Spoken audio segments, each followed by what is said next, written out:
This country is just going to become better and better if we make it that way.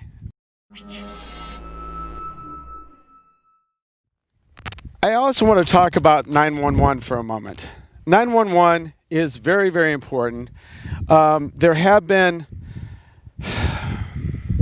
I was trying to think of a situation where 911 was actually pleasant to deal with, and the times where I've had to call police officers. But many times it's just not.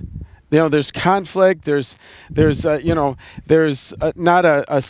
nice synergy there. There's an immediate aggression. It's not, I want to try and help you out, sir. There are some that have done that, but very, very few and far between, especially when you need an officer. I think of one time at the CVS in Los Angeles where a person hit the side of the building trying to run over somebody, and then I called 911. Nobody else was doing anything. I used the CVS phone. I knew the people there. I've been going there 7 years, and the lady said, yeah, sure, use the phone. And so I called 911, and the 911 operator wouldn't receive the call because I wasn't a CVS employee. She started asking, are you CVS? It doesn't matter. I saw it. I witnessed it. Please send an officer. And I was just like, are you serious? You're really going to argue with me about that? So then I called back on the same phone, and I talked to a supervisor, and the supervisor was just as belligerent. It took like 15, 20 minutes for me to get to the supervisor, and the supervisor's like, well, are they still there? No, so-and-so. They're not still here. And I didn't really call him a so-and-so at the time, but I thought about it, and I said, of course they're not here. They've been long gone. It took me 20 minutes to get to you. So, well, what do you want us to do? It's just, the point of the matter is, if we treat each other with kindness and respect and try to do the best, 911 operators especially, and I've even talked to officers. And the 911 operator, I knew a retired officer. He used to work as a plainclothes security guy at a private school that was very well-off people there, right across from my restaurant in Los Angeles. And this plainclothes officer said, 911 operators, they don't want to send it. They don't want to work it. They don't want to, and that shouldn't be from an officer or from a civilian. There's just a lot of cleaning up that needs to be done. Burbank Police Department. So I called up to Burbank Police Department, the non-emergency number, and little did I know, all calls, whether it's emergency or not emergency, go into the Burbank Police Department. And I was simply trying to take care of a parking ticket that had been ongoing, and they charged me over like $280 for this one parking ticket. They basically double charged me. They take it out of my taxes and then out of the state, and they wouldn't work with me in the beginning because they said, I already paid that ticket. And they said, no, you didn't. I said, yes, I did. And they only sent me one bill for it, and there was only one ticket on my car. Anyway, it was just a kind of a fiasco that way, dealing again with the city. Although there was I have to give the city a plus there. There was a nice city official that did do something for me. She just basically waived the ticket. I was like, I can't believe this is happening. The city of Burbank. So I got to give them a little shout out there.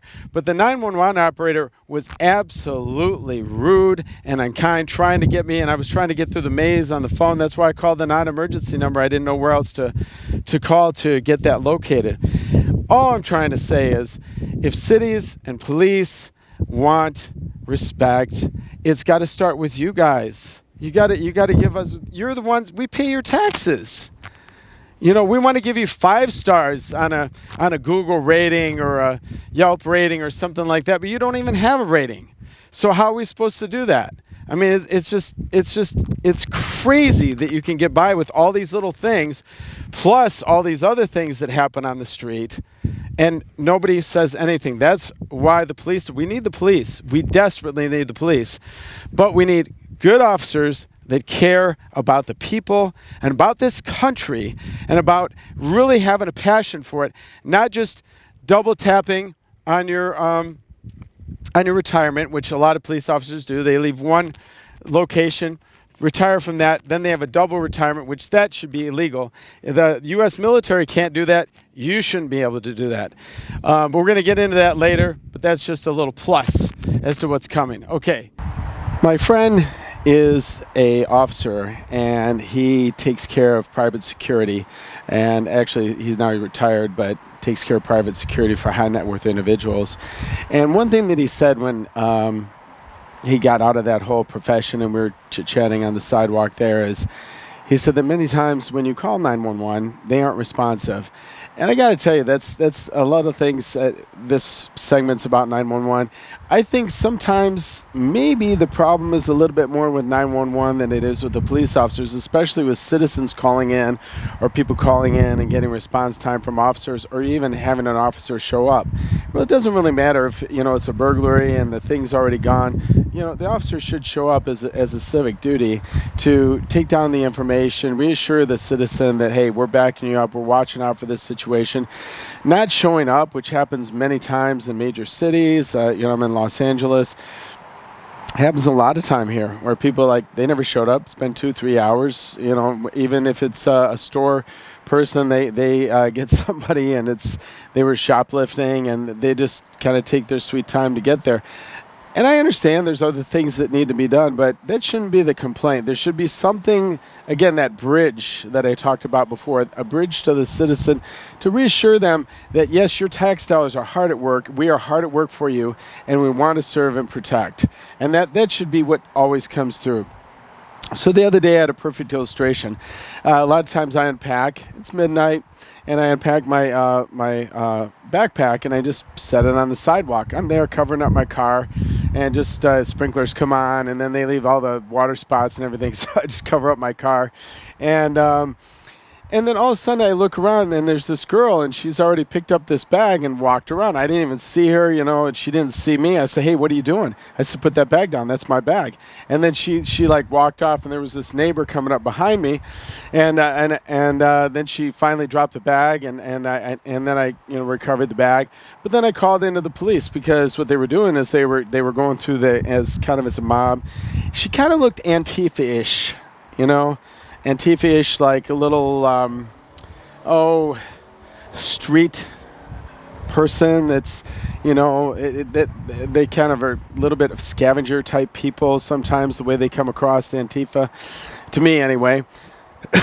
And so that's what I thought. And she was with this other gang of guys. So just kind of, and they were kind of dressed kind of like that. It was just kind of weird. And so I thought, okay, they're just kind of around doing stuff like that.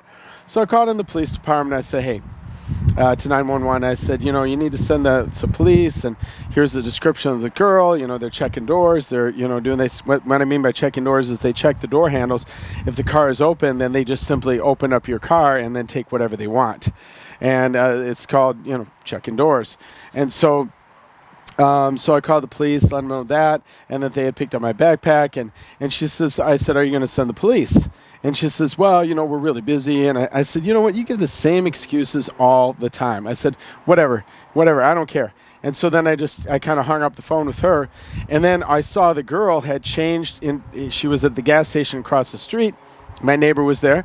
And she had changed from her jean jacket, put it in her backpack, and then had, like a T-shirt with, without the sleeves on it. And she still had her hair in a bun. I said, call back to 911. I said, here's the description. She just changed. She's going southbound on La Brea. I said, you need a response. And then I thought, these guys aren't going to do anything. Same old, same old. So I called up the supervisor. I said, I'm going to talk to the supervisor. On hold for about 15 minutes. And finally, this police officer, I see him over in the next block. And I was kind of waved, and I thought they were going to come over, and they kind of waited around a little bit, and they came over and said, that girl went down southbound, and he said, yeah, we have her in custody. I said, what? I said, you got her in custody? I said, wow. I got to say thank you. I got to say thank you to 911 for finally responding. And, they sent somebody. And, we had problems in our neighborhood a lot of times where people would call, and then they wouldn't send anybody for a long time. And it seems like it's getting a little bit better, and but that's what we're looking for as citizens. I mean, we pay our taxes unless we need to have our own private police force, which is obviously very expensive to do that and legally. And so I just wanted to give a shout out to that officer that was so nice to stop by and say, hey, we've got her in apprehension, and it was really cool. My neighbor was there. I said, how you like that? And he said, yeah, that's a surprise. We were both surprised that they did send somebody. But I just wanted to give a shout out on a positive note there. But my neighbor did say, what'd you say to the 911 operator to get her to respond? And I pretty much said, you guys never show anyway, because she was giving all these excuses to why they couldn't show, life-threatening situations, things like that. But irregardless, the lady did send the officers, and it was nice that there was some response time there in LA over somebody that was looking to thieve something. And I just want to give a shout out for that. As far as 911, having dispatch locations and using the telephone lines that they have, there's easy ways to have central call locations throughout each state. And there's other security companies that have designed it that way, and that's how I think that 911 should be structured. That also saves tax dollars. So I thought it very apropos that I'm in a rancher's, next to a rancher's place, and you can hear the cows in the background. And the reason for that is because there's a lot of bull. You can finish the rest. There's a lot of bull that's going on here in America. And we talked about, it's a 3-part series, police, how to change the police. And then the last part is going to be on the, the rioters. So again, we're starting out with the people that need to make the changes first. Not that the rioters don't need to make a change right now, but so with police, it's not an issue of getting rid of police. That's an actually ridiculous statement. But what we need to do is we need to change the police. The police union has done a lot of really not good things for the police in general. The one thing that the police union has done is that they've stuck up for officers that really shouldn't have been stuck up for. They were bad officers. They've provided a way that those officers could still stay on the force. And then also, let's finish with the police union. That's one of the main reasons. Plus, the police union is a very strong union, and they actually try and break any city that won't line up with the police union. Actually doing, I read an article a few years ago on how the police union breaks cities. You can do the research yourself, but there's some threatening going on. There's some possible violent things that have gone on, and some of that's just done under wraps, and that's how they do that. It's almost like many people have said, the police union's a little bit of a mob-related type thing. So those are things to think about there, and that's why that union needs to be broke. The other reason I have to ask you this is why do the police get paid more than the United States military personnel? It's similar dangerous jobs. The U.S. military faces things that are more extreme, for sure. They have better training, for sure. They have a lot of things that the police don't have. When you go to the U.S. military, and if you decide to be an MP, and correct me if I'm wrong on this, but you start out with basic training. Then you go and you pick your MO, your position, what you're going to do for a career for the United States military. So that would be like military police. You'd choose that. I'm sure there's different specifications, or you can get even more diversified in that. But you choose that option. So that benefit there is that you get great training. That's one thing that the police for sure need is better training. Of course, you can train, continuing training, things like that. Also passing physicals. Many times the U.S. military has to pass physicals on a yearly basis, depending on what division or what armed services that you're located with, Marine Corps, Army, Air Force, such and things like that. You have a number of push-ups, pull-ups, and then crunches. They have a running test, sometimes a swim test. Those different things that you have to pass. and stay in shape. So if you don't stay in shape, they put you on a training program. The police should have the same program. The police don't have that program many times in different places. That's why you see some officers that are pretty out of shape. And it's like, okay, how are they going to commence a chase? How did they pass their physical in the first time? And again, I'm not trying to pick on officers. I don't want you to feel that. But what we are trying to do is we're trying to raise the caliber of the officer and what they can do and how they can become better and to get them better training, better tools. The other thing is with the police union, the officers are allowed many times a double retirement package where they can double tap on their retirement. Go from one city to the other, retire 20 years, go to the other, retire 20 years. That shouldn't be. You can't do that in the United States military. Again, that's a reason why it should be patterned more after the United States military. The police union has negotiated better benefits for the police officers. Why should the police officers have better benefits than the United States personnel that are serving worldwide in different hazardous conditions and terrorist places where they're outside of the borders of the United States? I realize that being a police officer is dangerous. I'm not devaluing that. But what I am saying is that they should not be paid more than the United States Armed Services man or woman. That's not right. And what's done that, again, is the police union. That's why I think that's got to go. I think the police union's a lot of this right behind me, a lot of bull. And so I think that those things are important to make some changes. In addition to that, how you doing? In addition to that, you said hi to a real cowboy out here in the middle of nowhere. And so I think that the police union has to be broken, and that they need to fall into the United States military in the different states. I mean, some people, I've heard the argument, well, then it would be like a total military state. You've got military personnel running over this and that, and then how would we protect? It's the police fall in line with the U.S. military anyway. So make it for the state that they serve in. They have to go through basic, they have to pick their MO. Then after all that training, there can be some extra police training to, police on the regular civilian streets and things like that.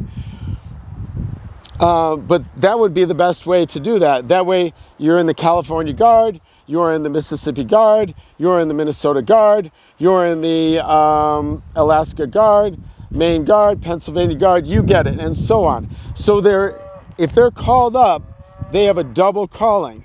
They're a police officer first. Second is if there's a state disaster, they are called up and they're part of that. So they should mimic that type of pay for whatever the state military is getting. Maybe they can moderate that. Maybe there'd be a way to get those soldiers a better pay that aren't doing the police work, but are doing some other work. And many times the state doesn't give them as much as they do the police, so they can balance that out. So those are the things that I think need to happen to make the police better. And then also 911. You have several call centers throughout the state. That way there's also no borders in the chase. You're not worried about somebody's calling and, oh, well, they're now in Hancock County. They're now in Green Tree County. They're now in Yellow Flower County, wherever they are. You don't have to do all that Mickey Mousing around. It's one central call center. All the 911 operators are familiar with the whole state, and that's how that happens. And that cow is really going to town.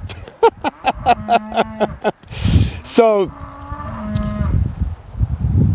911 right now, many times I've even called up 911 Los Angeles, and I said, there's a bunch of very strange activity going up at the Hollywood Overlook that overlooks the Hollywood Bowl. And the police did not know where that location was. That's, again, the insufficiency of the 911 situation. And, these things could be revamped, retooled, and have central locations, and it would save a lot of money for the state, because then you're not having all these 911 operators for local here, local here, local here. You've got them scattered throughout. You've got a state-of-the-art system. They put in the address or put in location, and it's like Google Maps. No reference to Google there. It's like Bing Maps. It's like MapQuest or something like that. Boom, it comes up right away. I mean, I put in something on my GPS, it comes up right away. The police should have the same opportunity with the 911. That way you know for sure you're getting the right person to the right location and all those different things.